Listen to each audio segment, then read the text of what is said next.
some of us may not be able to invest in real estate or the stock market. Let's say there's a single mom out there who just lost her house. And so what are the first few steps to do to come out of her situation? Okay, well, number one, I would say this is the best time because of the crisis to really start your financial education. This is the time to, there's basically 4 types of investments. There's business, there's real estate, there's paper assets like stocks, bonds, mutual funds, and there's commodities. So start looking, What's a commodity? Commodity, for gold, silver, copper, oil and gas, those are all commodities. Okay.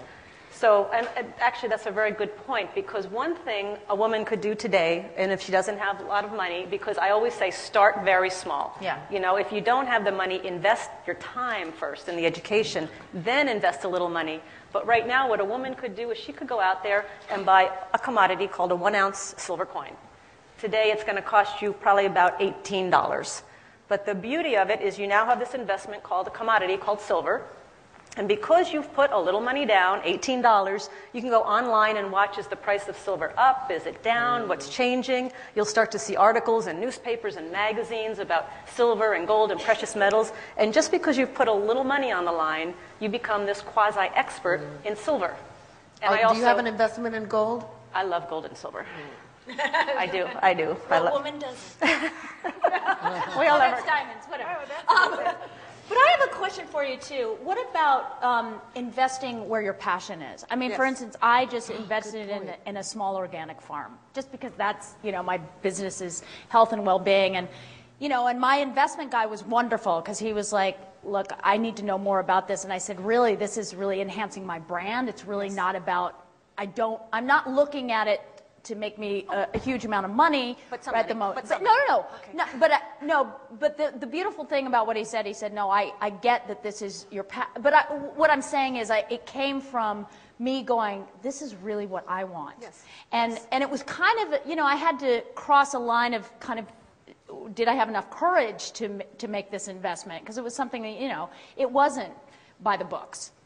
But I feel great about it, and the projections are fabulous. Where is not it? that it looks. It's within 50 miles of my home, so it's in in Ventura California? County. Yeah. Oh, wow. Oh, so that- Because I wanted it to be close. Yeah. I wanted to invest close to home, because my whole thing is, you know, don't put a large carbon footprint.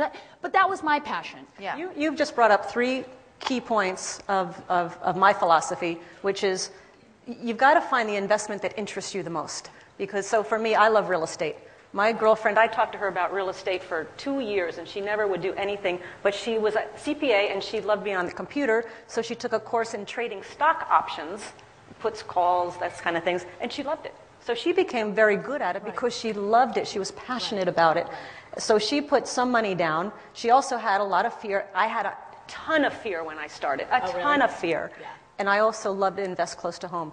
Right. But especially when you're starting out, fear in the world of investing and money is very, very, very common. I was scared to death. Yeah, I was with really nervous. Yes, It was the first time I went, I really want to do this, but this is scary. Yeah. But you know? felt the fear and did it anyway. No, I didn't. I'm really excited because what I'm growing on this farm, I'm going to put into my cookies, my cookie company and all that stuff. So I feel as though I'm making connections, but it felt like it was part of my life as opposed to an investment that didn't make sense to me. I don't, you know, it was a commodity that I couldn't hold. Or, it's so you know. smart. If you can combine your business with your investment and have them mesh Phew, up. I did okay. And your passion is everything. Let's talk a little mindset as far as, you know, number one, is it a good time to start a business right now? I think there's so much opportunity. Right now, there's sales everywhere. I mean, it's like, you know, we women are good at finding a bargain. The stock market's having sales every day. The real estate market's having sales. If you know what to look for and you know what to do. Starting a business, I think, there was a quote from The Economist magazine, and it said, the next big growth boom will not be the internet, will not be China, will not be India, but will be empowering women. And I think that... Really? And Wow. I think it's all about women entrepreneurship. I really do. I think that's what I think it's going. So you just lost your job. Now's your opportunity to start your own thing. Yes. Yeah, sometimes So that can you be the say start your own thing because, you know, there are so many other opportunities like Robert Kiyosaki was on Oprah years ago, and he mentioned network marketing is a good tool to use. Yes. There are many opportunities, internet market. Do you think that at this time, in addition to those things, but should someone go ahead and invest in their passion and say, this is what I'm passionate about. I'm not going to wait 2 or 3 years. I'm just going to go do it right now. If they've got some skill behind them, or they have a little bit, I often say, you know, don't quit. Keep your day job, but start a part-time business. It's oftentimes what you do in your spare time that makes you the most successful.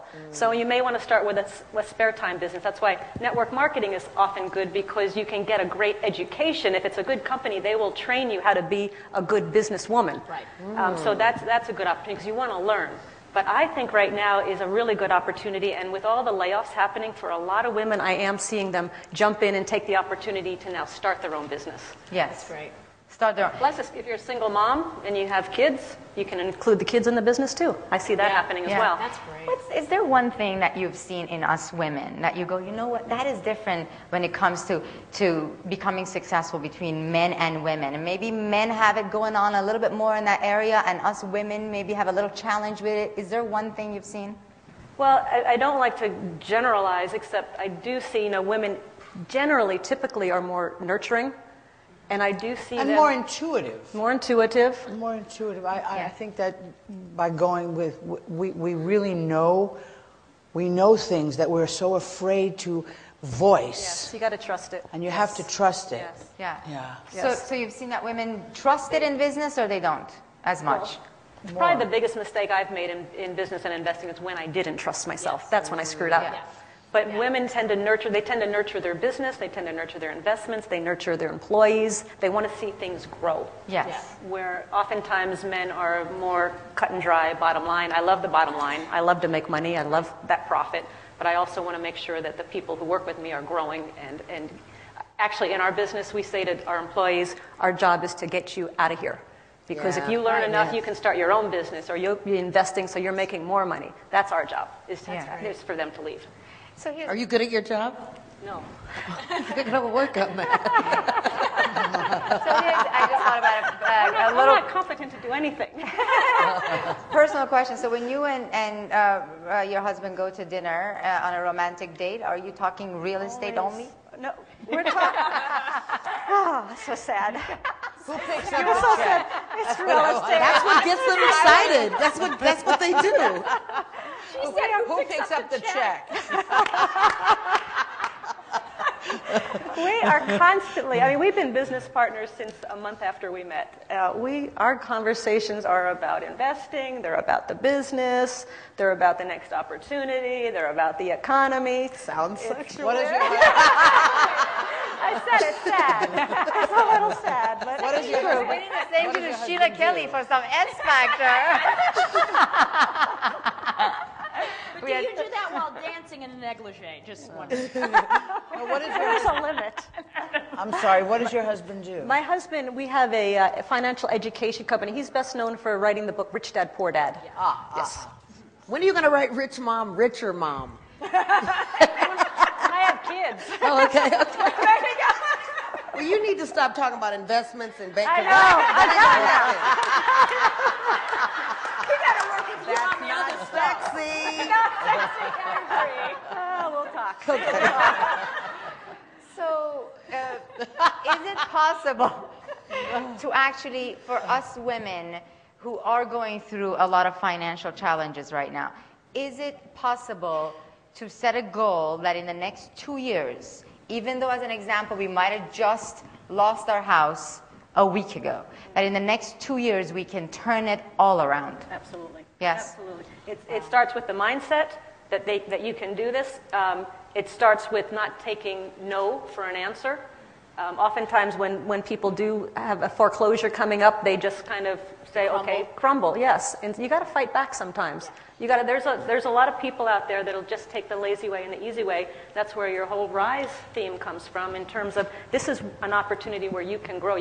People have a lot of challenges right now, and if they get through those challenges, they are going to be stronger, tougher women. Yes. And I think that is what life's all about. Yes. Yes. Don't we love that? We love that. Kim Kiyosaki, thank you so much. Thank you so much. Thank you so much.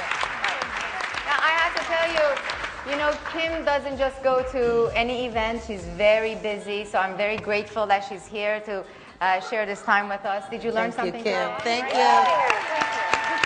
And also, I heard from Kim's publicist in the hallway that her latest book, A Rich Woman, she has one for all of you.